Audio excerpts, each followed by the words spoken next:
ബാലിയും സുഗ്രീവനും തമ്മിലുള്ള കഥ രാമായണത്തിലെ അത്യന്തം ശക്തമായൊരു സഹോദര ബന്ധവും തെറ്റിദ്ധാരണയും നീതിയും ഉൾക്കൊള്ളുന്ന ഭാഗമാണ്. നമുക്കിതിനെപ്പറ്റി കൂടുതലായി അറിയാം. കിഷ്കിന്ധ എന്ന വനരാജ്യത്തിൽ വാനരരാജാവായി ഭരിച്ചിരുന്നത് ബാലിയായിരുന്നു. അതിശക്തനും ധീരനുമായിരുന്ന ബാലിക്ക് തൻ്റെ സഹോദരനായിരുന്ന സുഗ്രീവനോട് അതിയായ സ്നേഹമുണ്ടായിരുന്നു.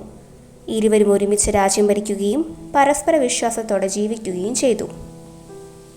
ഒരു ദിവസം മായാവി എന്ന അസുരൻ ബാലിയെ യുദ്ധത്തിനായി വെല്ലുവിളിച്ചു. ബാലി അത് നേരിടാൻ ഒരുങ്ങി. സുഗ്രീവനും സഹോദരനൊപ്പം പോയി. മായാവി ഒരു ഗുഹയിൽ ഒളിച്ചപ്പോൾ ബാലി അവനെ പിന്തുടർന്ന് അകത്ത് കയറി. പുറത്തുനിന്ന സുഗ്രീവനോട് അവൻ പറഞ്ഞു, ഞാൻ തിരികെ വരുന്നതുവരെ നീ കാത്തിരിക്കുക. ദിവസങ്ങൾ കടന്നു. ഒരിക്കൽ ഗുഹയിൽ നിന്ന് രക്തം പുറത്തേക്ക് ഒഴുകുന്നത് കണ്ടപ്പോൾ ബാലി കൊല്ലപ്പെട്ടുവെന്ന് സുഗ്രീവൻ കരുതി. ഭീതിയിലും ദുഃഖത്തിലുമായ സുഗ്രീവൻ ഗുഹയുടെ പ്രവേശനം ഒരു വലിയ കല്ലുകൊണ്ട് അടച്ചു. പിന്നീട് രാജ്യം രക്ഷിക്കാനായി തിരികെ പോയി. എന്നാൽ ബാലി മരിച്ചിരുന്നില്ല. അസുരനെ കൊന്ന് പുറത്തേക്ക് വന്നപ്പോൾ ഗുഹ അടച്ചു കിടക്കുന്നതാണ് അവൻ കണ്ടത്. സുഗ്രീവൻ തന്നെ വഞ്ചിച്ചതാണെന്ന് ബാലി തെറ്റിദ്ധരിച്ചു.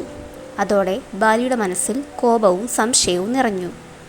സുഗ്രീവൻ പിന്നീട് രാജാവായി.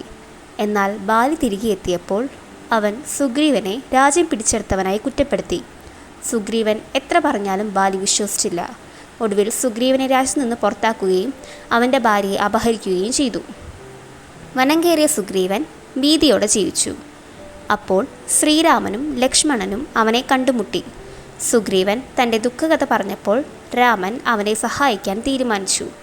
ബാലിയുടെ അധർമ്മം അവസാനിപ്പിക്കാമെന്ന് ശ്രീരാമൻ സുഗ്രീവന് വാഗ്ദാനം നൽകി.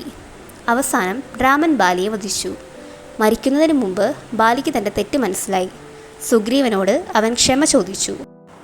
സഹോദര ബന്ധത്തിൻ്റെ മഹത്വവും തെറ്റിദ്ധാരണയും ദോഷവും തിരിച്ചറിഞ്ഞ ബാലി സമാധാനത്തോടെ അന്തരിച്ചു.